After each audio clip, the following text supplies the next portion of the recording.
caissiers des dépôts pharmaceutiques qu'on retrouve au sein de nos CSPS, au sein donc de nos structures sanitaires publiques.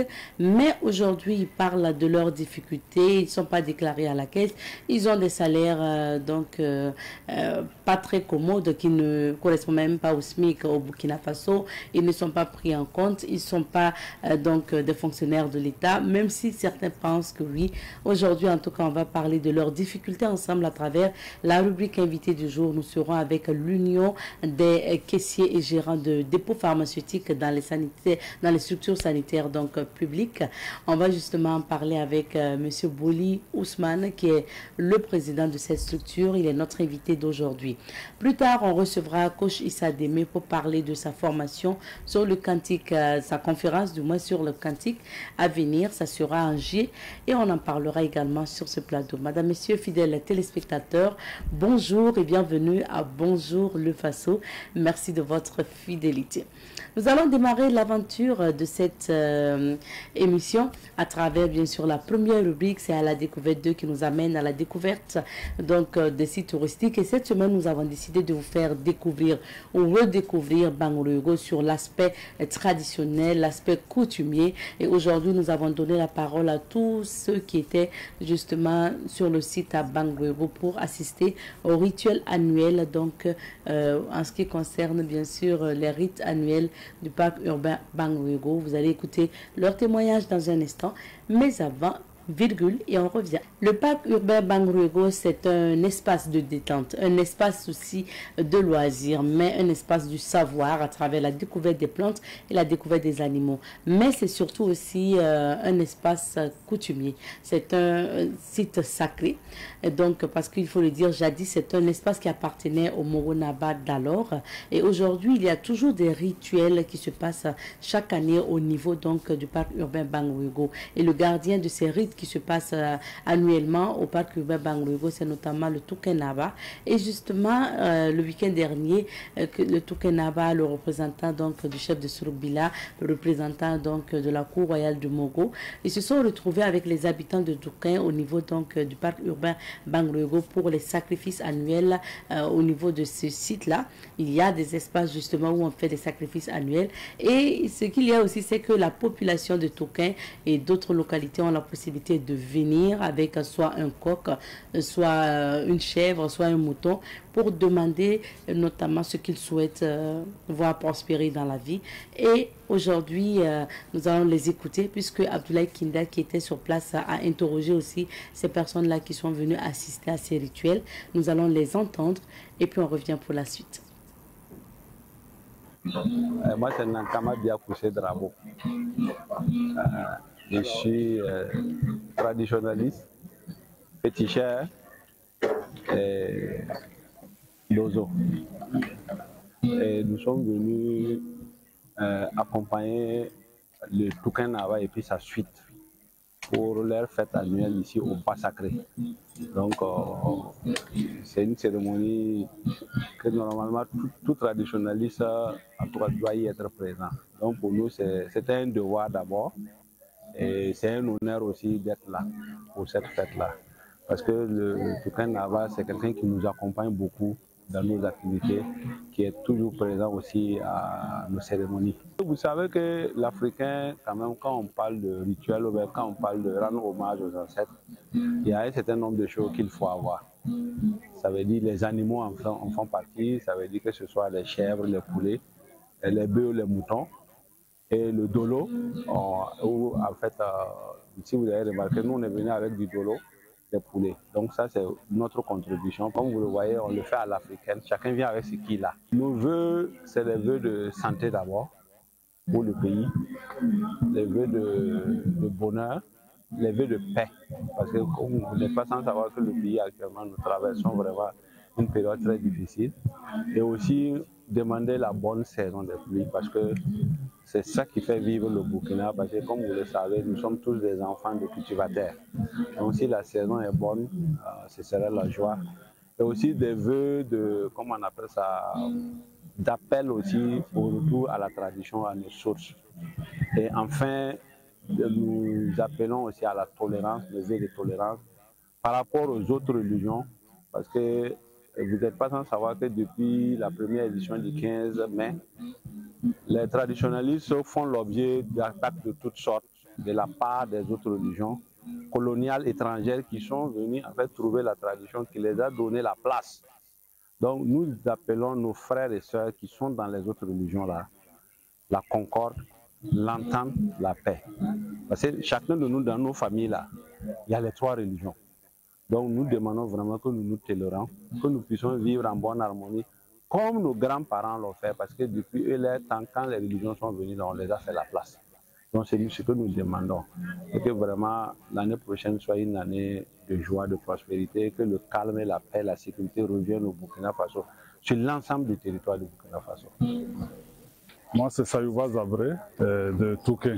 Merci beaucoup pour l'intérêt que vous portez à cette cérémonie. C'est une cérémonie qui se fait chaque année. Et vous savez que la tradition est quelque chose d'important dans notre pays.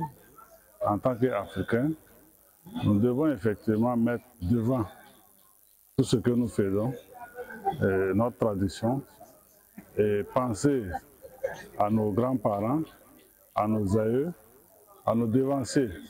C'est eux qui ont pérennisé cette tradition et nous sommes obligés de continuer à la pérenniser pour que effectivement la paix et tout ce qui est cher à notre pays soit dans une situation normale. Moi, c'est M. Guy Michael Tanabero. Je suis de la famille du Lardé Nawa. On est là pour honorer cette tradition qui se tient depuis des décennies. Et chaque année, quand Dieu nous donne la santé et la force, on fait tout pour pouvoir honorer. Et cette année, on n'a pas dérogé à la règle. On a mis les moyens pour pouvoir honorer nos ancêtres. Bon, les vœux, c'est d'abord la paix pour notre pays. C'est ce pourquoi même cette année, on a tué pour la paix, pour la santé. Et le reste, Dieu fera le reste. Moi, c'est Comporé Yamba Ernest. Je viens de Touquet. Bon, j'ai amené mon poulet pour demander le sacrifice de notre Père qui fait nous laisser. C'est toujours continuer avec nous. Donc Dieu nous aide beaucoup, la santé et la paix au Burkina. L'actualité au quotidien à travers cette émission également. Aujourd'hui, pour la revue de presse, nous sommes avec Alphonse Ouedraogo. Bonjour et bienvenue. Bonjour Madame Kiema, bonjour à toutes et à tous. Alors, on découvre les titres d'abord. Et je commence avec le journal Sidoya. Sidoya à sa une ce matin affiche acte patriotique. Les habitants de Nioré engagent la construction de leur CSPS. Coopération au développement, la JICA prête à renforcer son partenariat avec le Burkina Faso. Au coin du palais, dans cette rubrique de Sidoya, on peut lire plusieurs ventes pour une même parcelle. Des peines allant de 12 mois ferme à 90 jours de travaux d'intérêt pour fraude au BPC. Toujours avec Sidoya, modernisation de l'administration fiscale burkinabé, la Direction générale des impôts évalue ses performances. 38e journée internationale de la lutte contre l'abus et le trafic de drogue. Message du président du comité national est allié à la page 24 de Sidoya. Abus de confiance et blanchiment de capitaux. Un huissier de justice placé sous mandat de dépôt. Écrit Sidoya. Le journal Le Quotidien, dans sa parution du jour, affiche Isiaka Ouedraogo, président du CISAG, déclare ceci: l'incivisme bloque la mise en œuvre adéquate des politiques publiques. Guerre Israël-Iran, la Chine appelle à un véritable cessez-le-feu et à la désescalade au Moyen-Orient. Abus de confiance et blanchiment de capitaux, un huissier de justice accusé de détournement de plus de 100 millions de francs CFA. Agence municipale des grands travaux, l'aérobic, pour renforcer l'esprit d'équipe et accroître les performances des agents. Un autre quotidien, c'est le quotidien Bobolais, l'Express du Faso. À sa une, ce matin, on peut lire insalubrité au marché de fruits de Bobo, les mangues pourries étouffent. Prix national de l'entrepreneur touristique, lancement de la 7e édition à Koudougou. Autant le dire dans cette rubrique, le journal écrit, quand la justice s'ouvre, les opprimés jubilent. Vacances scolaires à Bobo, quand les rues deviennent des terrains de jeu. Bobo toujours, la SNC outille ses agents en informatique. Huissier de justice incarcéré à Ouaga, il empochait l'argent des droits sociaux de ses clients. Construction du stade de 15 000 places à Bobo, l'avancement du chantier estimé à 44,39% aujourd'hui. Un autre journal, c'est le journal Aujourd'hui au Faso. Aujourd'hui au Faso, dans sa livraison de ce matin, on peut lire Burkina Faso, Vista Assurance lance officiellement ses activités. Démission du ministre Bakary Tchourouma, c'est au Cameroun. Le système BIA se claque-t-il, s'interroge le journal. Manifestation pacifique des 26, 27 et 28 juin au Togo. L'opposition remet le couvert. Manega a un nouveau chef en la personne de l'ancien ministre en charge donc des ressources animales, Tenga Jérémy Ouedraogo désormais, et Naba Sigri de Manega. TGI Ouaga 1 et 2, plus d'une vingtaine de détenus voient leur peine convertie en travaux d'intérêt général. Construction du stade de 15 000 places à Bobo-Dioulasso.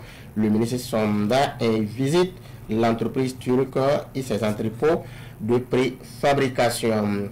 News du jour. Dans News du jour, on peut lire des contrôles à partir du 1er juillet des parcelles Sonature Ouaga 2000. Un huissier sous mandat de dépôt, écrit le journal. Lancement 7e édition entrepreneur touristique à Koudougou. Le journal Le Pays nous apprend ce matin ceci: le travail d'intérêt général, une peine alternative assortie de conditions. David Yamego est un chercheur burkinabé vivant aux États-Unis. Il déclare: l'avenir de l'Afrique ne se construira ni dans la résiliation ni dans l'attentisme. C'est à lire à la page 2 du journal Le Pays. Plainte contre un huissier de justice, une enquête ouverte par le parquet. Prise en charge des PDI dans les villes secondaires, un projet du ministère de l'Urbanisme jugé recevable par l'instance de validation. Au coin du palais, pris en flagrant délit de vol, un vigile condamné. Révélation dans cette rubrique, on peut lire retrait de parcelles sur les sites Sonature, des équipes techniques sur le terrain à partir du 1er juillet prochain. Empreinte obligataire dans la zone UMOA, les intérêts bientôt imposés au Burkina Faso. Actu Sport Mali, bientôt un nouveau stade de 12 500 places. Terminons avec l'observateur Palga. L'observateur Palga nous apprend ce matin: TGI Ouaga 1, un huissier détourne plus de 100 millions de francs CFA qu'il devait recouvrer. 72 heures de commission d'application des peines, le travail d'intérêt général inscrit au rôle. Amélioration de la production animale, lancement des campagnes d'insémination artificielle et de vaccination contre la fièvre afteuse. Démission ministre Issa Kiroma au Cameroun, chronique d'un divorce annoncé, c'est-à-dire dans la rubrique Regard sur l'actualité. Vista Assurance, un autre service qui se rapproche de ses clients. Chefferie coutumière, Tenga Jérémy Ouedraogo, nouveau guide de Manega. Merci bien, Alphonse, pour ces titres. On revient sur quelques sujets d'actualité. Nous nous intéressons à cette actualité. Un huissier de justice accusé de détournement de plus de 100 millions de francs CFA. Oui, l'information fait grand bruit depuis hier et c'est une information partagée aujourd'hui par un bon nombre de quotidiens. Il faut dire que c'est le procureur du Faso, près le tribunal de grande instance de Ouagadougou, qui, dans un communiqué, informe donc l'opinion publique de cet état du fait qu'un huissier de justice, en la personne de Amirou Konambo, serait en tout cas celui-là qui a utilisé par des subterfuges pour en tout cas retenir les droits sociaux de ses clients. Qu'est-ce que cela veut dire? Alors, un huissier de justice, c'est celui-là qui est donc chargé de l'application avec une décision de justice.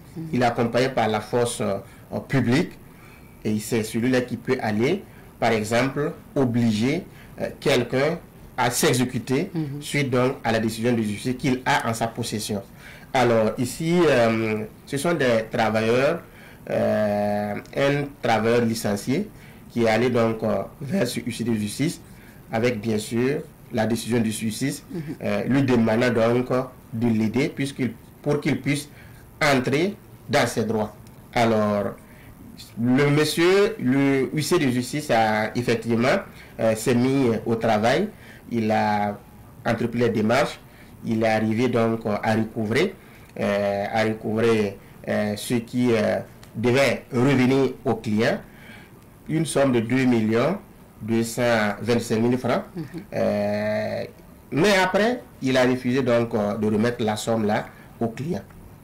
Et le client n'était pas donc content, a tout fait pour avoir donc la somme, mais il n'a pas eu. Il est obligé donc d'aller vers le parquet, signaler, et c'est le parquet maintenant qui a entrepris les démarches, qui a essayé de faire comprendre l'intéressé. Malgré tout, il n'a pas voulu coopérer. Et le parquet a transmis donc le dossier. Il a demandé au commissariat, un commissariat donc qui se trouve donc à Ouagadougou, de l'arrêter. Et le commissariat donc a arrêté l'huissier de justice. Et c'est dans l'obligation maintenant qu'il s'est exécuté, qu'il a remis la somme de 2 225 000 voilà, au client. Alors, pour le parquet, croyant donc que cette affaire est finie, le parquet s'est étonné que quelques jours après, des tas de dossiers arrivaient donc, atterrissaient dans son bureau. Ah oui, des gens qui ont vu donc les droits sociaux, en tout cas, brimés parce qu'ils sont allés vers ce tussier-là. Malheureusement, bien qu'il ait recouvré la somme qui leur revenait, il a refusé de remettre la somme. Chacun ce qui lui revenait. Comme si lui il se bat pour lui-même ses propres intérêts. Vous voyez, non? Donc, ce qui n'est pas normal. Et il s'est après constat de tout cela. Il y a des gens, pour certains c'est 3 millions, d'autres c'est 9 millions. Ah oui. Il y a pour un autre c'est 80 millions. Donc, ils sont nombreux qui ont été victimes de ce comportement de l'huissier de justice. Et le parquet était donc obligé de l'entendre comme il se doit. Et c'est après avoir écouté vraiment l'intéressé que le parquet s'est rendu compte qu'il faut faire en sorte que les droits de ces victimes-là soient vraiment respectés. Et en conséquence, il a donc décerné un mandat de dépôt. D'abord, il a trouvé des chefs d'inculpation, puisqu'il faut qualifier les faits. Donc, il a trouvé des chefs d'inculpation, il a été inculpé, puis un mandat de dépôt a donc été décerné contre lui et il a été déposé à la MACO. Et il attend donc être jugé demain 27 juin au niveau donc, du tribunal de grande instance Ouaga 1. Donc, c'est vraiment malheureux que des gens qui sont vraiment dans une situation difficile viennent vers vous, vous qui êtes censés en tout cas essuyer leurs larmes. C'est encore vous qui allez les enfoncer dans la détresse, dans la tristesse. Je pense que cela sera donc un cas d'école.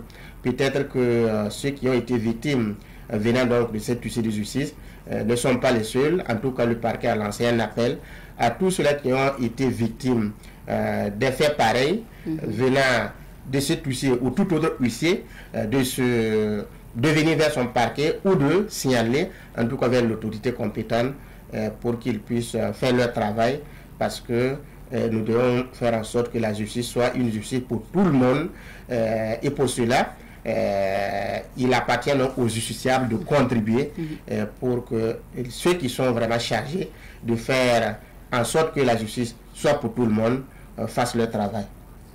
Merci bien.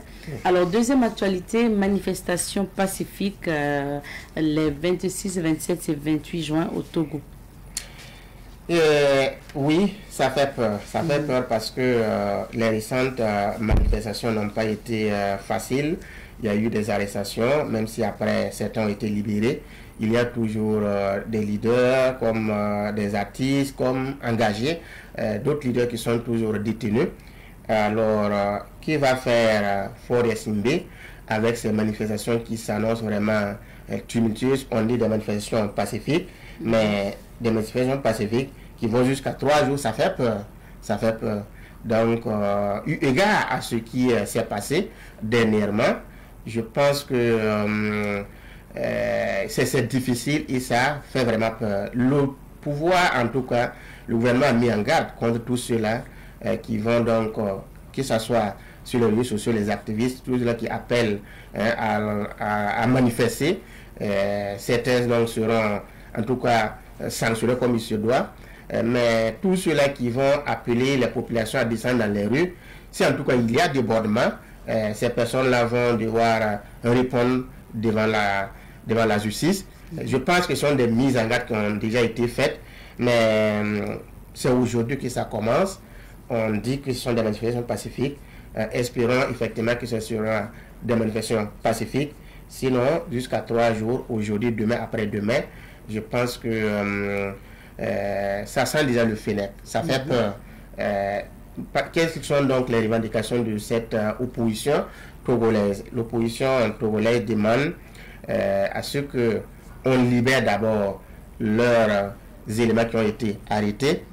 Deuxièmement, l'opposition qui se mobilise, au moins 7 partis de l'opposition sont mis ensemble et appellent la population à sortir, à manifester. L'opposition demande à faire en sorte que Faure Simbe revienne sur une décision. Avec la modification de la Constitution, il y a eu un changement au niveau de la gestion du pouvoir. Faure Simbe, qui était le président de la République, n'est plus donc le président de la République, mais il est plutôt désormais le président du Conseil des ministres. Il y a un président, mais ça ressemble à un poste honorifique. Le président qui a été désigné dernièrement, élu, parce que c'est le Parlement qui désigne le président. Ce président-là, c'est quelqu'un chargé donc de recevoir peut-être des invités, il a des audiences, c'est vraiment un poste honorifique, il n'a pas de pouvoir en tant que tel. Mais le Premier ministre ou le président du Conseil des ministres, voilà, c'est le titre qu'il a désormais, c'est lui qui a les manettes du pouvoir, que ce soit l'armée, soit les tâches affectées au ministre, c'est à lui qu'il rend compte. Donc, il a toutes les manettes du pouvoir. C'est comme s'il avait juste changé de chaise, mais il garde tous les pouvoirs, hein, et avec le pouvoir qu'il y a, rien ne lui échappe. Donc, ce qui veut dire que Faure reste comme tel. C'est pour cela que l'opposition entend combattre et entend vraiment dénoncer que ce changement-là, qu'il revienne sur cette décision, parce que l'opposition n'est pas d'accord. Il y a aussi des élections communales qui sont aussi annoncées. Des gens sont candidats, des candidatures dénoncées, ça et là. En tout cas, il faut dire que il y a beaucoup de choses, il y a beaucoup de revendications. Bon, la vie chère et autres, on n'en parle pas. Il appartient maintenant au pouvoir de savoir trouver vraiment le juste milieu. Est-ce qu'il faut dialoguer? Pourquoi depuis les dernières manifestations, le pouvoir n'a pas pu prendre langue avec l'opposition? Comment cela va se passer? Je pense que nous allons suivre donc ces événements qui commencent aujourd'hui, demain, après-demain. Ok. Merci beaucoup pour ces analyses. Alors, ensemble, nous allons découvrir ce que nous réserve Dame Nature aujourd'hui dans quelques villes d'affaires. Et c'est parti pour la météo. Et bien sûr, pour la rubrique invité du jour aujourd'hui, nous recevons l'Union des gérants et caissiers des dépôts pharmaceutiques des formations sanitaires publiques du Burkina Faso. Nous sommes avec M. Ousmane Boli, qui est le président de l'Union. Bonjour à vous, M. Boli. Bonjour Madame Nikiema, bonjour à tous les téléspectateurs de Savant TV. Merci d'être sur notre plateau. Nous sommes également avec M. Prosper Douamba qui est membre de l'Union des gérants et caissiers des dépôts pharmaceutiques de formation sanitaire publique du Burkina. Bonjour M. Douamba. Bonjour Madame Nikiema, bonjour à tous les téléspectateurs. Merci à vous d'être sur ce plateau. Merci à tous les deux d'ailleurs d'être sur ce plateau. Le 17 juin dernier, vous étiez à Nager. Donc, au sortir de l'Assemblée générale, justement, vous avez encore décliné vos doléances. Et c'était l'occasion même d'ailleurs de parler notamment des difficultés donc, que vivent notamment voilà, les caissiers, les gérants. Alors, avant justement de parler de tout ça, M. Boli, rappelez-nous à quoi consiste le travail de caissier, de gérant des dépôts pharmaceutiques dans les centres sanitaires publics, il faut le rappeler. Merci Madame Nikiema encore pour cette invitation. Le travail des gérants et caissiers dans les dépôts pharmaceutiques, c'est surtout permettre à la population d'avoir accès aux produits à moindre coût. Donc c'est des produits génériques. Et depuis la création des dépôts pharmaceutiques dans les années 80-87, donc le ministère de la Santé a initié cela pour permettre vraiment l'accès à la population à des produits à un prix vraiment adorable. Donc pour cela, les gérants sont là dans les dépôts pharmaceutiques 24 heures sur 24 pour pouvoir servir ces produits-là. Également les stocker, et les gérer et faire les rapports chaque fin du mois pour vraiment montrer comment la gestion des produits se passe. Et également les caissiers également pour enregistrer les consultations, les laboratoires dans les centres là, des laboratoires, et encaisser également l'argent des ventes des produits et les consultations et les reverser après à qui de droit. Alors Monsieur Douamba, vous n'êtes pas de Ouaga, hein? Vous nous venez d'où, rappelez-nous? Ok, moi je viens de Saponnet, plus précisément le CME, le Centre médical urbain de Saponnet. Saponnet. Oui, oui. Où vous occupez quelle fonction? Gérant de stock. Gérant de stock. Mais je ne sais pas si je peux ajouter quelque chose parce que vu l'explication du président, c'est pas un peu partout qu'il y a des caissiers dans les dépôts pharmaceutiques. D'accord. Je prends l'exemple de là où je suis. J'ai dit que je suis le gestionnaire de stock, mais en même temps caissier. C'est moi qui fais mes commandes, c'est moi en tout cas qui fais les réceptions, c'est moi qui encaisse les recettes, c'est moi qui les verse. Donc, un peu partout, c'est dans les grands centres qu'on a des caissiers. Ça est en train de propager petit à petit, mais pour le moment, bon nombre sont toujours en tout cas dans les deux tâches. D'accord. Alors, aujourd'hui, votre union existe. Qu'est-ce qui a valu la création d'une union aujourd'hui des caissiers et gérants de pharmacie dans des structures sanitaires publiques? Merci beaucoup, Madame Nikiema. On dit que la répétition est pédagogique. Vous-même, vous voyez que le président avait déjà parlé lors de notre Assemblée générale. C'est parce que depuis 1987, les gérants sont là. Ils se sont basés au niveau de la gestion communautaire. Et rien ne bouge. Donc, à un moment donné, comme rien ne bouge, il n'y a même pas de position qu'on peut expliquer. Tu es là. Bon, tu n'as pas de statut. En tout cas, même la situation sociale, rien. Donc, c'est là aussi que l'idée est née. En tout cas, de ceux de Ouaga, il faut que je sois clair, qui ont commencé à se rencontrer petit à petit. Et ils ont pu essayer de faire un travail noble. Et c'est dans ça maintenant que tous les gérants de Burkina Faso ont eu l'information et beaucoup de districts ont commencé à adhérer. C'est bien vrai, c'est pas tout, mais en tout cas, je pense que nous sommes à un moment bon, qui c'est raisonnable maintenant. Ah oui. Monsieur Boli, et se retrouver en union, parce qu'il y avait des problèmes qui existaient, quel est l'objectif d'une telle structure, le fait même de se retrouver?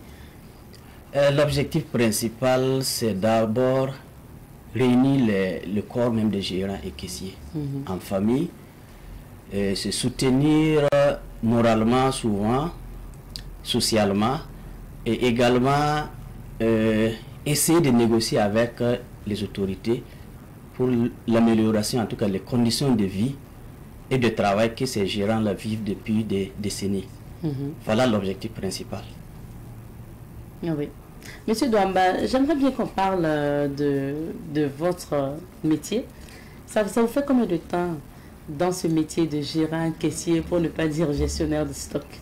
Ok, dans 2 mois plus précisément, je dois en tout cas boucler mes 29 ans dans ce service. 29 ans de service. Oui. Et comment vous êtes rentré dans ce milieu, vous êtes venu à ce travail? Ok, merci beaucoup encore, Madame Nikiema. Chez nous, le dépôt a été ouvert en 1995 et il y avait 2 gérants qu'ils avaient recrutés. Et à un moment donné, il y a le dépôt répartiteur du district qui n'avait pas de gérant. Et quand ils ont voulu maintenant amener un des 2 au dépôt répartiteur, c'est en ce moment qu'ils m'ont approché. Approché comment? Ça a été un test. Et bon, le test n'a pas été, en tout cas, un test proprement recadré par les lois, mais néanmoins, on a écrit quelque chose. Donc, c'est à l'issue de ça maintenant qu'ils m'ont pris et que j'ai fait 6 mois dans le dépôt. Je me suis formé là-bas avec celui qui est allé au DRD. Peut-être plus loin, en tout cas, je vais lui rendre hommage ici. Ce que moi j'aimerais savoir, à la base, quand on vous recrute pour être, que ce soit gérant ou caissier, donc de structures sanitaires, de dépôts de pharmaceutiques au sein de ces structures-là, c'est à quel titre? Est-ce que vous avez un titre de fonctionnaire, de volontaire, c'est à quel titre? Ok, là je peux repartir un peu en arrière pour vous expliquer. Quand on parle du cadre de l'initiative de Bamako, c'est la communauté. En son temps, c'est la communauté qu'ils ont remis la gestion des dépôts pharmaceutiques. Et quand on parle de communauté, c'est pour dire qu'il n'y a pas, en tout cas, il n'y a pas de statut. Donc, vous êtes géré par la communauté, le COGES, le comité de gestion qui est mis en place. Et c'est de votre localité. De votre localité, de l'aire sanitaire que tu te trouves. Et c'est à eux maintenant qui décident de ton sort. Même le salaire, bon, je vais dire le salaire, sinon que ce n'est pas un salaire, les indemnités, c'est eux qui décident. Donc, voici comment nous, en tout cas, nous vivons dans nos structures. Donc, M. Boli, pour être un peu plus clair, ça veut dire que vous n'êtes pas des fonctionnaires de l'État? Non, nous ne sommes pas des fonctionnaires de l'État et je profite de votre micro pour interpeller la population qui arrive souvent dans les dépôts pharmaceutiques et c'est pas simple souvent parce qu'on vit ça. Et toi là, faut faire vite, faut servir, on vous paye pour ça là. Sachez que les tantis et les tontons qui se trouvent dans les dépôts pharmaceutiques là ne sont pas des fonctionnaires de l'État. Voilà, ne sont pas des fonctionnaires de l'État. Vous allez trouver même, il y a la frustration qui est là, il y a le tonton ou la tante qui est là depuis 20 ans, il n'a pas la sécurité sociale. Et peut-être même il a un 25 000 ou un 30 000 comme motivation à la fin du mois. Donc, vraiment, il faut comprendre. Je comprends aussi les populations, c'est comme vous l'avez dit, ces populations ne savent pas. Parce que quand elles rentrent voir le médecin-chef ou l'infirmier ou la sage-femme, bon, on dit que quand vous êtes dans ce CSPS-là, vous êtes fonctionnaire. Donc si au sortir de là, il faut aller prendre un produit au dépôt là à la fenêtre, on se dit que lui aussi qui est là-bas, là, c'est un fonctionnaire. Donc ces personnes-là travaillent, c'est vrai qu'on travaille dans les structures de l'État, mais ce ne sont pas des agents de l'État. D'accord. Donc, c'est que Monsieur Douamba a dit que vous êtes géré par le COGES, pour ne pas dire les COGES, donc les comités de gestion de la localité, pour ne pas dire donc de la structure. Donc, et comment ça se passe en fait aussi la gestion? Comment on vous traite? Comment vous collaborez? Pour vous dire, c'est pas simple. C'est là même la question. Parce que si nous sommes unis, c'est pour lutter, c'est pour négocier à quitter même dans ce cadre-là. Voilà, c'est pour quitter même dans le cadre même de COSES là. Voilà, c'est vrai, on voudrait permettre aux COSES de gérer uniquement leurs produits, leurs dépôts, leurs dépenses pour le centre. Mais ce qui concerne la vie ou le traitement des gérants, que l'État vraiment revoie ça pour les prendre en charge. Voilà, et quelque part, parce qu'on a eu à faire un atelier en fin 2021 qui a été présidée par l'ancien SG du ministère de la Santé et une cellule du ministère de la Santé, la GSP. Et lors de cet atelier-là, il y a eu plusieurs ministères qui ont été représentés. Le ministère de la fonction publique, l'administration territoriale, finances et beaucoup de structures, il y avait des partenaires, des syndicats. Et lors de cet atelier-là, il y a eu deux propositions qui ont été proposées. Il y a eu une feuille de route qui était tracée, soit reverser les gérants et les caissiers dans la fonction publique, soit dans l'administration territoriale. Et après, ça a eu des recensements qui sont faits. En tout cas, les recensements sont toujours au ministère. 2000, combien vous avez dit? 2021. 2021. Oui, l'atelier a eu lieu en novembre 2021. 4 ans maintenant. Et il y a eu des recensements. La liste même se trouve à leur niveau. Bon, mais jusqu'à présent, il n'y a pas de réponse concrète pour le moment. Donc, on attend toujours. J'aimerais qu'on parle des difficultés, de ce que vous vivez au quotidien. Et après, on parlera de ce que vous souhaitez comme amélioration. Alors, vous êtes dans le métier depuis 29 ans, près de 30 ans. Ça veut dire que vous connaissez le métier, vous avez tellement vu. Quels sont les problèmes que vous rencontrez au quotidien? Ok, merci encore, madame. Les problèmes, on ne peut pas tous les citer ici parce qu'il y en a beaucoup. Dans un premier temps, on avait parlé de notre situation envers la population, qui ne savent pas que nous ne sommes pas des fonctionnaires, qui pensent que nous sommes bien traités. Donc ça, c'est notre problème majeur. Il n'y a même pas de respect entre nous et la population. C'est-à-dire, il vient, en tout cas, il se permet vraiment de te dire tout. Il t'insulte comme il veut et il te dit, c'est nous qui vous avons mis ici. Vous êtes là pour nous. Bon, ça vraiment nous aussi, on travaille pour recadrer les choses.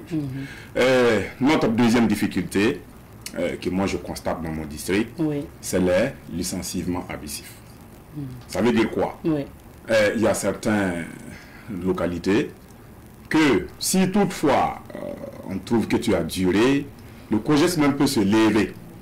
Allez dire au major, en tout cas on veut changer une telle personne, on veut changer le gérant. Le gérant ou de caissier. Oui, sans même, en tout cas une plainte, sans qu'il faille à quelque part. Donc je pense que dans ces 2-3 derniers mois, moi-même j'ai vécu ce cas parce que je suis le président de l'union de notre district. Donc ça aussi, c'est un sérieux problème. Je peux dire encore, troisième problème, nous et nos collaborateurs directs, les infirmiers, les sages-femmes et autres, c'est pour dire que vous savez que souvent c'est pas du tout facile. Entre nous, si toi gérant, tu ne te ranges pas et que vraiment tu n'acceptes pas tout, bon, là aussi, pour la collaboration peut vraiment engendrer d'autres problèmes. On en a même vu d'autres gérants qui ont eu des soucis avec leur major. Donc ça aussi c'est un sérieux problème qui se trouve dans les formations, plus précisément dans les dépôts. Quatrièmement, si je peux ajouter, nous-mêmes, notre gestion, on dit que les écarts sont impitoyables aux gérants. C'est pour dire que tu gères, mais s'il y a une perte, c'est pour dire que c'est toi qui les payes. Il n'y a pas à discuter. Et là aussi, ça dépendra des frais que tu as fait comme écart. Si c'est des sommes énormes, on peut t'emmener même à la MACO. Et je pense que d'autres ont vécu le cas. Donc, on en a beaucoup de problèmes qu'on ne peut pas citer. Et vous n'avez pas parlé des rémunérations. Bon, les rémunérations, ça vraiment c'est un sérieux problème. Si je vous le dis présentement qu'il y a des gérants de dépôt en même temps caissier, en milieu rural, qui touchent toujours 10 000, 15 000, vous allez me dire que c'est pas vrai. Par mois? De nos jours, oui. Qui ne peut même pas payer un demi-sac de riz et tu es chef de famille. Et de nos jours, bon, une autre difficulté liée à ça, nous, on a beaucoup de travail que l'État même envoie à notre niveau. Dans un premier temps, il y a la saisie des ordonnances, il y a le net-sigle qui est là. C'est quoi ça? Le net-sigle, bon, je vais réserver ça pour le président. D'accord, il va expliquer. Ok, donc je vais citer, mais il va expliquer après. Après le net-sigle, qu'est-ce que je vais dire? Il y a le rapport mensuel du dépôt même que tu dois faire et il y a l'inventaire en fin du mois que tu dois faire. Donc, on en a beaucoup de papiers. Et vu tout ça là, si ta rémunération est à 10 000, 15 000, tu ne peux pas sortir, aller ailleurs, chercher quoi que ce soit. bon, moi j'ai dit que vraiment c'est très crucial. Mais celui qui a peut-être qui est le mieux payé peut aller jusqu'à combien? De nos jours, en milieu rural, bon, dans notre district même, je vais prendre l'exemple, c'est moi qui ai le mieux payé, je suis à 35 000. Ah, oui. À 35 000, en même temps, je peux dire en tant que formateur des gérants du district, parce que tous ceux qui sont là-bas, c'est moi, à l'heure là, c'est moi qui ai formé, et eux maintenant, ils forment les autres. Et de nos jours, on dit que dans le district sanitaire de Saponay, on ne peut pas dépasser 35 000.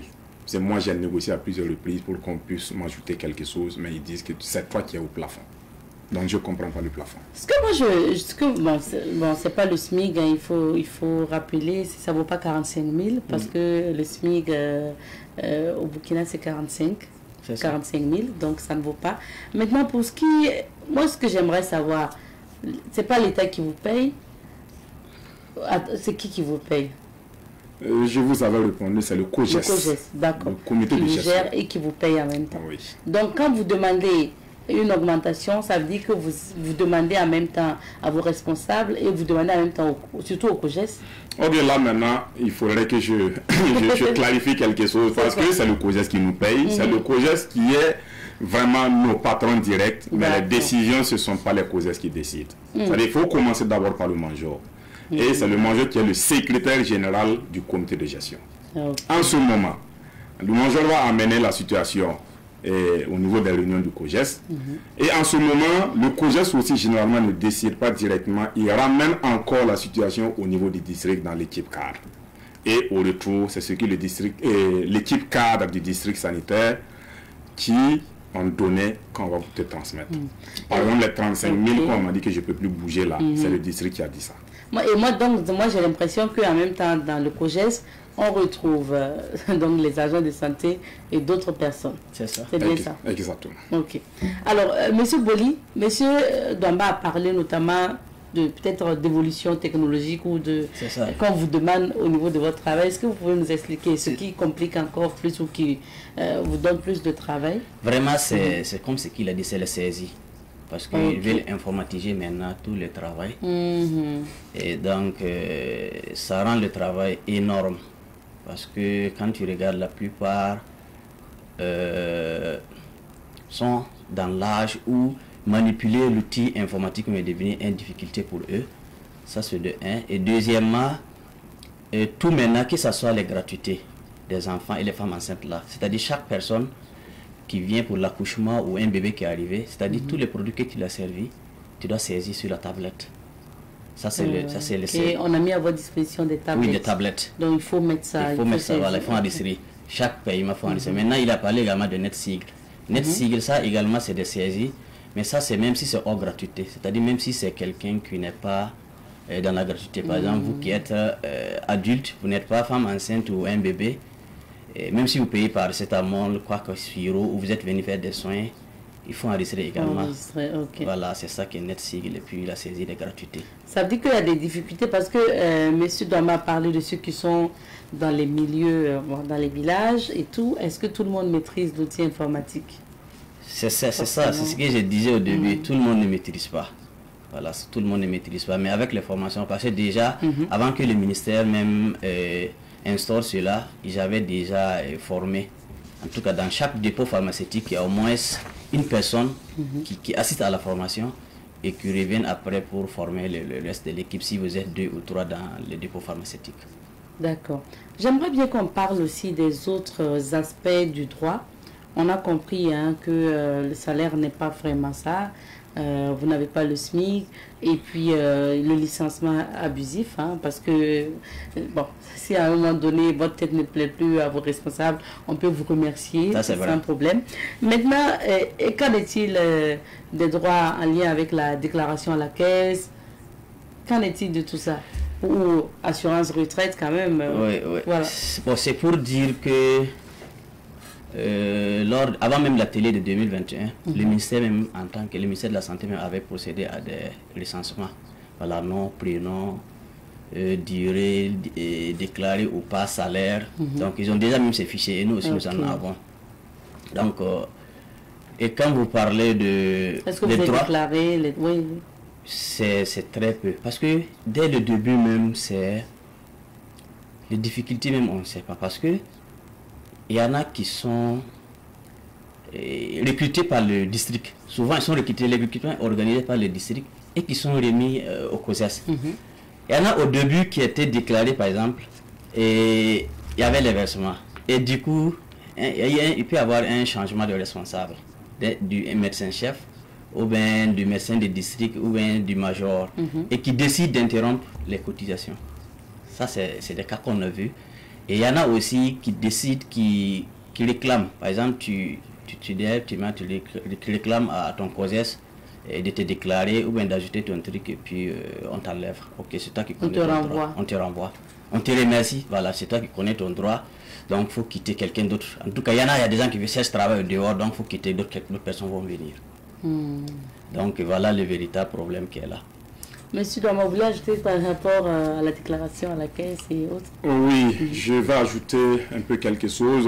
Là, je vais revenir un peu à la gratuité parce que de nos jours, si tu te lèves pour plaider pour vraiment votre situation, que ce soit toi seul ou bien tout le monde, l'augmentation de salaire, au truc, à la CNSS, comme on vient de dire, ce qu'on va vous dire, c'est que l'argent ne rentre pas. Et plus loin, on vous dit que c'est la gratuité. Bon, effectivement, nous aussi, nous sommes dans les dépôts. Le démarrage de la gratuité n'a pas été tout à fait ça, qui fait que on a des outils de gestion dans les dépôts pharmaceutiques qui comptabilisent les crédits que l'État même doit les différentes formations, qui est vraiment énorme. Si je me permets, je peux dire qu'à mon niveau, si on va faire les calculs du début jusqu'à présent, en tout cas, ça tourne autour de 15 à 16 millions que l'État nous doit. Donc, dans ce cas, ça fait que ce qu'on avait au départ, nous avions investi franchement pour donner les médicaments à la population. Donc, l'État n'a pas versé comme il se doit parce qu'au départ, il devrait disponibiliser l'argent pour qu'on puisse travailler. Dès le premier coup, il s'est arrêté et c'est notre fonds qu'on roule avec jusqu'à ce que les COGES sont allés à plat. À plat maintenant, pour avoir même les médicaments mensuellement, ce n'est pas du tout facile. On négocie auprès du DRD, on négocie avec les MCT. Donc, ça fait qu'effectivement, nous-mêmes, nous voyons que les caisses sont vides. Mais tout le monde sait là où l'argent est rentré.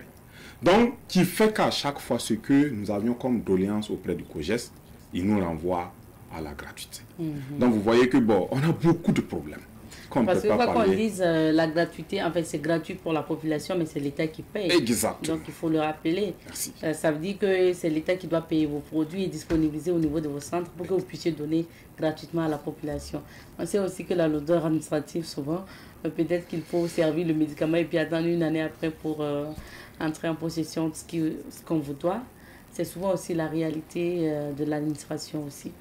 Bon. On dirait que vous êtes avec nous dans les dépôts, hein, madame. J'ai juste conclu ce que vous avez laissé entendre. Alors, des difficultés que vous vivez.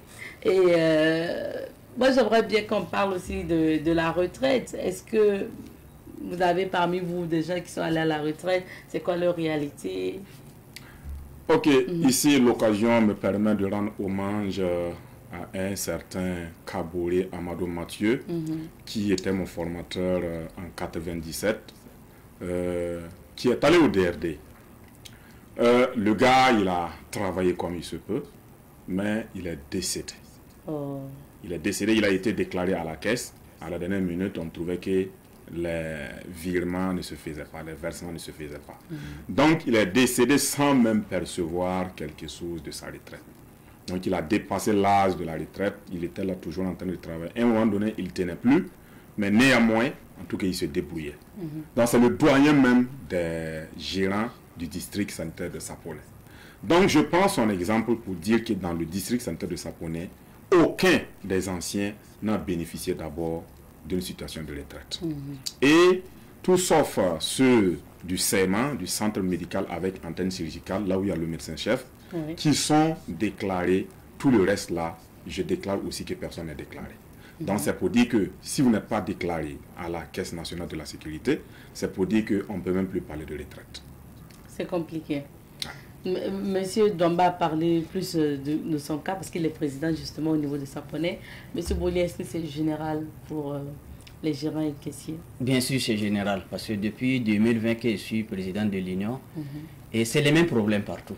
Par exemple, il a parlé des gérants qui sont dans le CMA ou dans les hôpitaux. Par exemple, quand tu prends un CMA de Pissi-Awaga ici, ou hôpital Yalgado ou les CMA, quand tu compares les salaires, par exemple, et puis par rapport à un gérant qui est dans le milieu rural, c'est pas du tout la même chose. Parce que là-bas, vous allez trouver que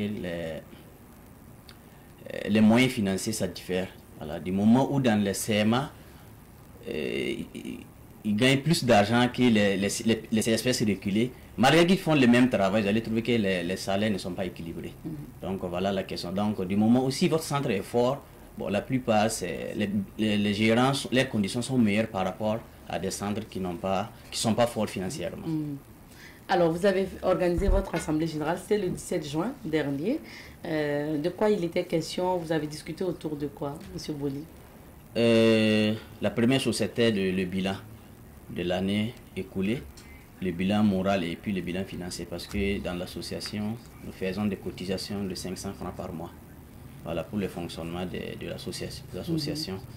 Et également, nous avons prévu également des perspectives pour l'année à venir, pour les activités à venir encore qui nous devront mener. Et nous avons profité également pour appeler aux autorités, surtout au ministère de la Santé, et que je vais vraiment remercier en passage le ministre Kargou qui nous a repris plusieurs fois par rapport à notre situation, et puis le directeur général de DEGAP, voilà, et puis d'autres personnes, en tout cas d'autres médecins-chefs, parce que c'est pour vous dire que vraiment, parmi nos responsables, il y en a qui nous soutiennent. Voilà, il y a des majors qui nous soutiennent, il y a des médecins-chefs qui nous soutiennent, il y a des directeurs qui nous soutiennent, qui comprennent, en tout cas qui plaident pour notre situation, même si ce n'est pas simple à résoudre, parce que ça date de longtemps. Donc nous avons profité en tout cas de cette assemblée pour encore rappeler nos doléances que nous avons eu à déposer au ministère, et puis voilà, également continuer encore à mobiliser nos éléments, c'est-à-dire nos membres, à rester derrière l'Union. Voilà, avec le temps, il y aura un changement. Et vous avez parlé de l'accord de Bamako ou convention de Bamako, je ne sais pas. Est-ce que c'est quoi le contenu en fait de cette convention, M. Douamba? Ok, c'est pour dire que l'idée même des médicaments essentiels génériques pour mettre les comités de gestion en place, c'est sur l'accord de Bamako. C'est pour dire qu'il y a eu une rencontre à Bamako en son temps.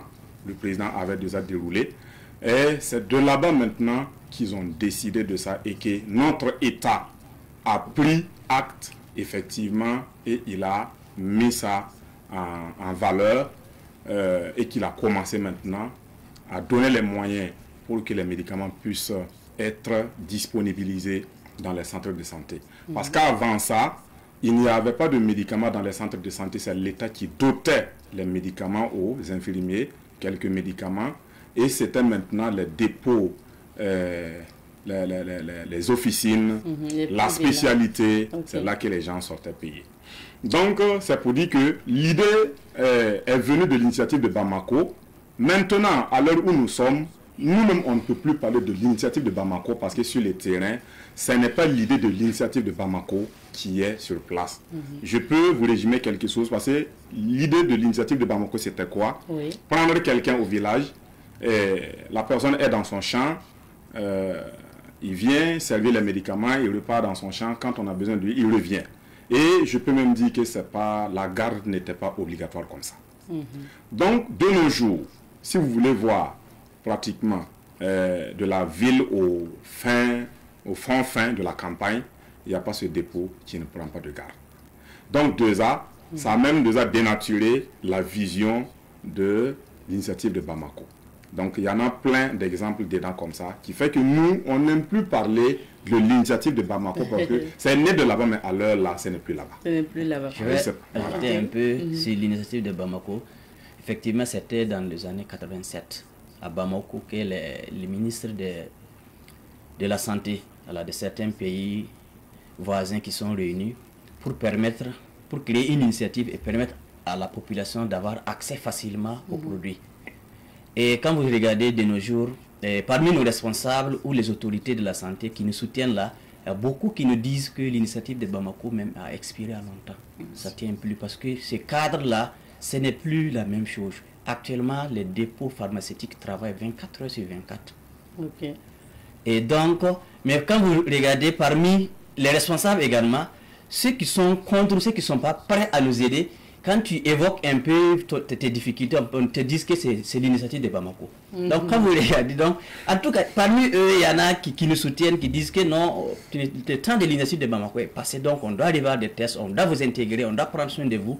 Par contre, d'autres ici disent que non, tu n'as pas droit à quelque chose parce que c'est l'initiative de Bamako. Donc dès demain, si on décide de t'enlever, on t'enlève comme on veut parce que c'est comme ça, c'est les bénévolats, c'est l'initiative de Bamako, c'est la communauté, tu es venu pour la communauté, voilà. Alors, on a presque fini notre temps, mais on va parler bien sûr de vos doléances. Vous avez parlé tantôt d'intégration. Donc, je sais que ça fait partie de vos doléances. Donc, on commence, M. Bouli. M. Douamba va ajouter en termes de doléances. Qu'est-ce que vous souhaitez aujourd'hui? Vraiment, notre souhait, c'est de pouvoir sortir dans les mains de COSES. Ce qu'on appelle comité des océans, qui nous prend en charge, qui nous paye. Les comités de gestion, déjà même, ont la peine de gérer déjà même les produits, n'en parlons même pas le personnel. Donc, ce qu'on demande aux autorités, à l'État, à la tutelle, au ministère de la Santé, c'est vraiment de trouver une sortie pour les gérants et les caissiers, que ce soit dans l'administration territoriale, dans la fonction publique, qu'on quitte dans la gestion même des comités de gestion. Parce que tant qu'on est dedans, tant qu'on est géré par les COSES, les problèmes ne peuvent pas finir. D'accord.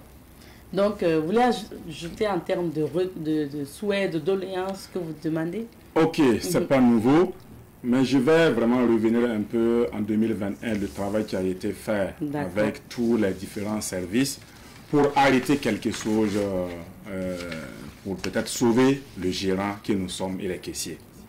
Donc, moi, j'allais demander les autorités compétentes actuelles de repencher pour voir le rapport qui a été fourni en son temps et de le réexaminer, voir dans les deux côtés et laquelle ils vont vraiment nous positionner, soit dans la fonction publique ou dans l'administration territoriale qui a été proposée en son temps.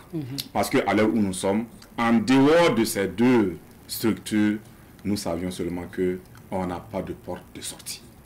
Donc, je ne vais pas aller loin. Et vous pensez que si on vous repositionne soit donc dans l'État ou soit dans l'administration territoriale, ça veut dire que ce soit les conditions, enfin en termes de rémunération, que ce soit le traitement, que ce soit la déclaration et tout ça, ça va entrer dans l'ordre? Oui, je pense que ça va rentrer dans l'ordre avec cette feuille de route ou bien ce rapport qui était déjà tracé comme travaux. Je pense que tout était cité dedans. Même s'ils allaient reverser tous les gérants au niveau de l'administration territoriale, il y a un travail qui allait être fait pour peut-être ceux-là qui ont l'âge de la retraite, ceux-là qui n'ont pas l'âge de la retraite, ceux qui ont déjà dépassé. Je pense qu'il y avait un travail qui était ficelé pour être bien fait et que notre situation puisse être réglée une bonne fois. Merci beaucoup. C'est ce qu'on demande. Merci à vous, M. Douamba. Merci bien, M. Bouli. Je vous remercie. Le temps imparti à cet entretien est terminé. Donc, je rappelle que M. Ousmane Bouli est le président de l'Union des gérants et caissiers des dépôts pharmaceutiques, donc des formations sanitaires publiques du Burkina Faso. Nous étions également avec M. Prosper Douamba, qui est membre donc de l'Union. Et il nous vient justement de s'abonner, il faut le rappeler. On va s'arrêter ici pour l'entretien d'aujourd'hui. On marque une petite pause, on retrouve d'autres invités juste après. Et de retour sur ce plateau, et cette fois-ci nous allons parler de conférences à venir. On parlera du cantique avec coach Issa Démé, vous le savez, il est coach spécialisé justement dans le cantique. Donc il est écrivain, on en parle aujourd'hui parce qu'il a une formation, une conférence du moins à venir. Bonjour à vous coach. Oui, bonjour. Bienvenue. Merci. Merci d'être sur notre plateau et vous avez à vos côtés donc la spiritualité de la richesse. Et comment se comporte le livre sur le marché? Oui, ça se comporte très bien. En tout cas, ça se comporte très bien et je sais que le livre aussi change. C'est l'objectif au fait, écrire un bouquin qui peut apporter un changement dans la vie des uns et des autres. D'accord. Voilà. C'est la spiritualité de la richesse. C'est le livre des codes. Voilà, les codes. Et donc, parlons de codes. Hein, vous avez décidé aussi de partager les codes quantiques donc de la richesse à travers une conférence. Oui, en fait, il faudra que les gens comprennent que la richesse, tout l'univers est codifié. Voilà, et codifié, il faut peut-être vous intéresser à la culture africaine ou à la tradition africaine et voir comment les anciens se comportaient pour comprendre que la nature est codifiée. Et ce sont ces codes-là qu'eux ils avaient utilisés pour être en bonne santé, pour avoir la paix du cœur, pour avoir un certain nombre d'éléments. Maintenant, c'est vrai que nous sommes aujourd'hui dans un mélange de cultures. Voilà, dans un mélange de cultures, je dirais quoi, où on n'est plus africain, on n'est pas occidental, on n'est pas oriental. Donc ça fait qu'on a abandonné beaucoup de choses que les autres utilisent. D'accord. Et c'est pourquoi nous avons décidé au fait de pouvoir mettre à la disposition des gens des codes. L'exemple est simple. Lorsque vous voyez dans une famille des gens qui sont nés au fait du même père et de la même mère, des gens qui sont dans la même entreprise et qui peut-être prennent le même salaire, voilà, ou qui sont dans le même poste, et vous voyez qu'il y a un qui prospère et l'autre ne prospère pas, il y a des questions qu'on doit se poser. Si vous voyez des gens qui sont dans le même quartier, qui ont grandi ensemble et qu'il y a un qui prospère et l'autre ne prospère pas, il y a des questions. Ça veut dire tout simplement que on peut utiliser les codes de façon consciente, de façon inconsciente. La majeure partie des gens à qui la richesse arrive, d'autres vont dire que c'est le fait du hasard, alors que le hasard n'existe pas. La personne utilise d'une manière ou d'une autre des codes. Voilà, donc c'est pourquoi nous sommes allés à la recherche de ces codes-là. Et nous avons décidé au fait d'exposer. C'est vrai que par le passé, à travers les différentes conférences que j'ai animées, que ce soit la spiritualité de la richesse, que ce soit vivre l'abondance financière, que ce soit se connecter à l'Africain de la richesse, j'ai brossé de façon ramassée certains codes. Mais à cette conférence spécifiquement, ça sera purement des codes. Alors, coach, demain, on va vous inviter à pousser un peu plus là-bas pour qu'on puisse mieux vous entendre. Alors, quels sont les secrets, quelques secrets peut-être que vous allez partager avec les participants de ce jour? Il y en a beaucoup. Il y a beaucoup de secrets qu'on va partager avec eux. Je vais partager au fait des secrets en lien avec la numérologie. Je vais partager des secrets en lien avec l'astrologie. Je vais partager au fait des secrets en lien au fait avec les connaissances endogènes. Voilà. Donc il y aura beaucoup de connaissances qu'on va partager. Donc les secrets seront pleuvoir. Il y a un plan. Et à chaque fois, nous allons essayer de prendre un élément et nous allons développer. Donc si vous venez, en tout cas, de 14h à 18h, point 1, c'est code. Point 2, c'est code. Point 3 également, c'est code. Donc il n'y aura pas d'abstraction, ça sera purement du concret. Du concret, avec des exemples... Des exemples pratiques. Voilà, lorsque vous sortez de la conférence, c'est pas pour... Si vous venez avec votre calepin, tout ce que vous allez noter, c'est pour aller appliquer. Voilà, et quand vous allez vous lever, en fait, les codes de la richesse se trouvent où? Les codes de la richesse se trouvent dans notre façon de manger. Ça se trouve dans notre façon, en fait, de dormir. La dernière fois, je disais à quelqu'un que même la façon de dormir détermine votre façon d'être riche ou de rester dans la pauvreté. Le fait de bien dormir, ça va bien dormir. Le fait de manger, vous savez que en mangeant, vous pouvez vous construire comme vous pouvez vous détruire. Ah oui. En mangeant au hasard. Raison pour laquelle dans les cultures africaines poussées, ceux qui ont un peu fait le village, se rendront compte que lorsque vous passez devant une cour et que c'est le silence total, vous avez l'information qu'ils sont en train de manger. Parce que quand on mange dans la culture africaine, on ne doit pas parler, on ne doit pas bavarder. On respecte le repas. On respecte le repas. Mais pourquoi on respecte le repas? Et lorsque vous finissez de manger, qu'est-ce qu'on se lève? Chez nous, en tout cas, les Djoula, quand vous finissez de manger, vous bénissez celle qui a préparé le repas, vous bénissez même le repas, et vous bénissez également celui qui a été à l'intermédiaire de fait. Et même avant de manger, c'est pourquoi même les chrétiens on dit d'abord qu'il faut bénir le repas. Mais bénir le repas, c'est quoi? C'est parler au repas. Maintenant, nous, on va leur dire qu'est-ce qu'il faut dire au repas pour que ça puisse procurer la richesse. C'est un exemple concret de ce que nous allons voir. Maintenant, vous allez voir également qu'on va parler d'autres éléments. En fait, c'est notre façon, votre bureau, la façon au fait de disposer des choses dans votre bureau, c'est que vous mettez dans votre bureau peut attirer la prospérité comme ça peut attirer la misère. Ah oui. Donc c'est du concret. C'est du concret. À vivre au quotidien. Voilà. Donc, des codes vraiment. Des codes, c'est vraiment des codes. Donc ça veut dire quand vous allez sortir, il n'y a pas quelque chose d'abstrait, de miraculeux. Si vous sortez, on va vous dire, allez faire ça. Si vous mettez ça dans votre bureau, voilà, quand vous allez vous comporter, mettez ça. Voilà. Si vous voulez entreprendre commencer à telle date, vous nous avez donné ces exemples aussi. Alors, coach, la conférence va se passer où et quand? Ça va se passer à Samy Hotel le 5 juillet 2025 à partir de 14h. Voilà. Et quelles sont les conditions d'accès? Les conditions d'accès, il y a 3 packs. Il y a le pack de 26 000, le pack de 53 000 et le pack offert de 75 000. Donc, chaque pack a des avantages. Donc, le pack de 75 000 vous donne droit par exemple à un livre. Ça vous donne droit également à 30% de réduction sur mes sessions de certification. Ça vous donne droit à un pack de vidéos. Ça vous donne droit à l'ensemble des conférences que j'ai eu à animer. Et ça vous donne droit également à 1 heure d'entretien gratuite avec moi. Voilà, donc tout ça, c'est constitué dans le pack de 75 000. Le pack de 25 000 aussi a ses avantages. Le pack de 26 000 plutôt. Et le pack également de 53 000 aussi a ses avantages. Mais dans tous les cas, quel que soit le pack que vous prenez, vous avez 2 choses d'office. C'est participer à la conférence et adhérer à mon réseau. Voilà, donc vous allez adhérer à mon réseau et dans ce réseau-là, vous allez permanemment suivre des formations, vous allez avoir des coachings et vous allez avoir un accompagnement. Parce qu'on ne veut pas former les gens et les laisser dans la nature. Lorsqu'on les forme, il faut les suivre pour vous rassurer que ce qu'ils recherchent, ce que vous les avez enseigné, qu'ils soient en mesure d'appliquer et que ça va donner aussi également des résultats. Alors, coach Démé, comment on peut s'inscrire ou avoir les tickets? Ok, pour s'inscrire, les gens peuvent aller peut-être sur ma page Coach Démé. Ils vont voir au fait toutes les informations nécessaires, mais ils peuvent aussi nous contacter au 00226 54 96 09 92.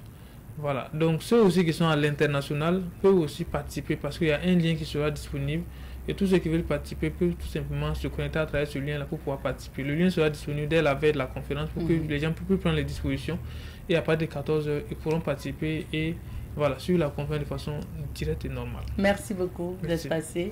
Merci à vous. Restez avec nous, c'est ensemble qu'on va dire au revoir aux téléspectateurs puisque le temps imparti à cette émission est terminé. Merci à vous de nous avoir suivis. On vous souhaite une excellente journée. Prenez soin de vous et à demain. Tchuss.